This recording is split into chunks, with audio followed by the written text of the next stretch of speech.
মুহূর্তের তরুণ সমাজ একটা বিশাল সম্ভাবনা, তাই না? কিন্তু তাদের ঘিরে থাকা চ্যালেঞ্জগুলো কিন্তু কম নয়। তো চলুন আজকের এই বিশ্লেষণে আমরা ঠিক সেই জটিলতাগুলোই খতিয়ে দেখব, একটা বেশ গভীর আলোচনার উপর ভিত্তি করে। আচ্ছা, আলোচনাটা শুরুই হচ্ছে একটা দারুণ প্রশ্ন দিয়ে। বিশ্বগুরু হওয়ার যে একটা ধারণা আমাদের মধ্যে প্রচলিত, সেটাকে ঠিক কিভাবে দেখা হচ্ছে? মনে হচ্ছে যেন গুগল ম্যাপের ডেস্টিনেশন সেট করে দেওয়া হয়েছে আর দেখাচ্ছে ১১ ঘন্টার ৯ মিনিট পরেই পৌঁছে যাবেন। মানে ব্যাপারটা যেন একটা সহজ গন্তব্য, কোনো জটিল জার্নি নয়। আর এখানেই কিন্তু আসল প্যারাডক্সটা। একদিকে দেখুন, ভারতের হাতে রয়েছে বিশ্বের সবচেয়ে বড় তরুণ জনসংখ্যা, একটা এনর্মাস সুবিধা। কিন্তু অন্যদিকে ব্যাপক যুব বেকারত্ব, মানে এত বড় একটা সম্ভাবনা, অথচ সুযোগের অভাবে সেটা যেন নষ্ট হয়ে যাচ্ছে। তো এই সমস্যার গোড়াটা কোথায়? চলুন একটু গভীরে যাওয়া যাক। আলোচনার প্রথম স্তরটাই আমাদের নিয়ে যাচ্ছে দেশের শিক্ষা ব্যবস্থার দিকে। একটা এমন ব্যবস্থা যা মৌলিকভাবেই যেন ভেঙে পড়েছে। ব্যাপারটা ভাবুন একবার, বিশ্বের অনেক দেশ, যেমন ধরুন সিঙ্গাপুর বা চীন, তারা জোর দিচ্ছে স্কিল বেসড লার্নিং বা হাতে কলমে শিক্ষার ওপর। আর আমাদের দেশে ফোকাসটা রয়ে গেছে শুধু ডিগ্রির ওপর। সেই মুখস্থবিদ্যা, পুরনো থিওরি, যা আজকের দিনের চাকরির বাজারের জন্য ছাত্রছাত্রীদের মোটেই তৈরি করছে না। কি বিরাট একটা ফারাক, তাই না? আর এই সিস্টেমটার ভেতরে যদি তাকাই, তাহলে সমস্যাগুলো আরও স্পষ্ট হয়ে ওঠে। সিলেবাসটা সেই পুরনো, জোর দেয়া হচ্ছে মুখস্থ করার ওপর, নতুন কিছু ভাবার ওপর নয়। সরকারি আর বেসরকারি স্কুলের মধ্যে বৈষম্য তো আছেই। প্র্যাকটিক্যাল স্কিলসের কোনো জায়গাই নেই কারিকুলামে। আর সবচেয়ে বড় কথা, যে নতুন শিক্ষানীতি আনার কথা ছিল, সেটাও এখন পর্যন্ত ঠিকঠাকভাবে বাস্তবায়িতই হলো না। তাহলে প্রশ্নটা হলো, যদি ফর্মাল এডুকেশন সিস্টেমই একজন ছাত্র বা ছাত্রীকে চাকরির বাজারের জন্য তৈরি করতে না পারে, তাহলে তারা যাবেটা কোথায়? প্রতিযোগিতায় টিকে থাকার জন্য তারা কার দিকে তাকাবে? এই যে একটা শূন্যস্থান তৈরি হচ্ছে, এটাই কিন্তু আমাদের সমস্যার পরের ধাপে নিয়ে যায়। আর এই শূন্যস্থানটাকেই পূরণ করতে এগিয়ে আসে এক বিশাল, প্রায় অনিয়ন্ত্রিত একটা ইন্ডাস্ট্রি। আলোচনায় যাকে বলা হচ্ছে কোচিং মাফিয়া। নামটা শুনেই বোঝা যাচ্ছে ব্যাপারটা বেশ গুরুত্বপূর্ণ। ওরা স্বপ্নের সওদাগর।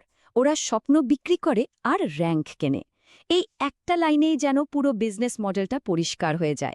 ছাত্রছাত্রী আর তাদের পরিবারের যে স্বপ্ন, যে দুশ্চিন্তা, সেটাকেই পুঁজি করে এই পুরো ব্যবসাটা দাঁড়িয়ে আছে। আর এটা কিভাবে কাজ করে? দেখুন, পুরো ব্যাপারটাই একটা চক্রের মতো। প্রথমে আমাদের প্রথাগত শিক্ষা ব্যবস্থা ছাত্রছাত্রীদের হতাশ করছে। সেই সুযোগে কোচিং সেন্টারগুলো সাফল্যের স্বপ্ন বিক্রি করছে। তারপর কৃত্রিমভাবে কম্পিটিশন এত বাড়িয়ে দেওয়া হচ্ছে যে কোচিং ছাড়া গতি নেই, এমন একটা ধারণা তৈরি হচ্ছে। আর শেষে মার্কেটিংয়ের জন্য নাকি টপারদেরও কেনা হয় বলে অভিযোগ আছে। ভাবা যায়? বাস্তবতাটা কতটা অদ্ভুত সেটার একটা উদাহরণ দিই। একটা পরীক্ষা যেখানে সিট ছিল মাত্র ১১০০টা, অথচ বিভিন্ন কোচিং সেন্টার সব মিলিয়ে দাবি করল যে তাদের কাছ থেকে নাকি ১৯,০০০ জন সফল হয়েছে। সংখ্যাটা একবার ভাবুন, এটা তো স্রেফ অসম্ভব। আচ্ছা, এবার শিক্ষা ব্যবস্থা বা কোচিং সেন্টারের গণ্ডি থেকে বেরিয়ে আসা যাক। কারণ আরও একটা বড় শক্তি আছে যা আজকের তরুণদের জীবন আর তাদের স্বপ্নকে ভীষণভাবে প্রভাবিত করছে। সেটা হলো সোশ্যাল মিডিয়া।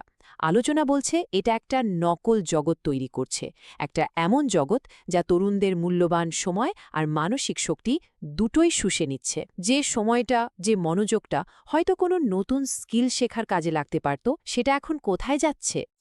আর এর প্রভাবটা কতটা গভীর তার একটা প্রমাণ হলো একটা সার্ভে। শুনলে অবাক হতে হয়, প্রায় ৮০% তরুণ-তরুণী এখন কন্টেন্ট ক্রিয়েটর হতে চায়। এর মানে হলো ফোকাসটা অন্য অনেক গুরুত্বপূর্ণ পেশা থেকে সরে গিয়ে একদিকে চলে আসছে। পুরো ব্যাপারটা যেন একটা লাইনেই বলা যায়, রিল বাস্তবতাকে মেরে ফেলেছে।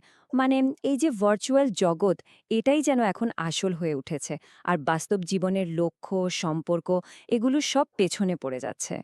তাহলে সব মিলিয়ে কি দাঁড়ালো? একদিকে একটা ভাঙা শিক্ষা ব্যবস্থা, তার উপর একটা শোষণমূলক কোচিং ইন্ডাস্ট্রি, আর সব শেষে সোশ্যাল মিডিয়ার এই বিরাট বিভ্রান্তি। এই তিনটে যখন একসাথে কাজ করে, তখন এর শেষ পরিণতিটা কি হতে পারে? আলোচনার শেষে এটাই স্পষ্ট হয় যে এটা কোনো একটা সমস্যা নয়, এটা একটা সিস্টেমিক ক্রাইসিস, যার মূলে রয়েছে রাজনৈতিক আলোচনায় শিক্ষা সংস্কারের উপর যথেষ্ট জোর না দেওয়া, এমন একটা ব্যবস্থা যা ডিগ্রিকে গুরুত্ব দেয়, দক্ষতাকে নয়। আর তার ফলে একটা পুরো প্রজন্ম তাদের আসল লক্ষ্য থেকে, একটা অর্থপূর্ণ ক্যারিয়ার গড়া থেকে যেন অনেকটাই দূরে সরে যাচ্ছে। আর এর সবচেয়ে বড় ঝুঁকিটা হলো আমাদের যে ডেমোগ্রাফিক ডিভিডেন্ড বা তরুণ জনসংখ্যার সুবিধা, সেটাই হয়তো একটা সময় বোঝা হয়ে দাঁড়াতে পারে। এই সবকিছু মিলিয়ে আমাদের একটা খুব বড় প্রশ্নের সামনে দাঁড় করিয়ে দেয়। এমন একটা দেশ যেখানে শিক্ষা ব্যবস্থার ডিগ্রি তো দিচ্ছে, কিন্তু আসল দক্ষতা দিচ্ছে না, যেখানে বাস্তব যোগ্যতার চেয়ে ভার্চুয়াল জনপ্রিয়তাকে বেশি গুরুত্ব দেয়া হচ্ছে, সেই দেশে ভারতের তরুণদের জন্য ভবিষ্যতের পথটা ঠিক কেমন হতে চলেছে? এটা এমন একটা প্রশ্ন যা নিয়ে আমাদের সবাইকে ভাবতে হবে।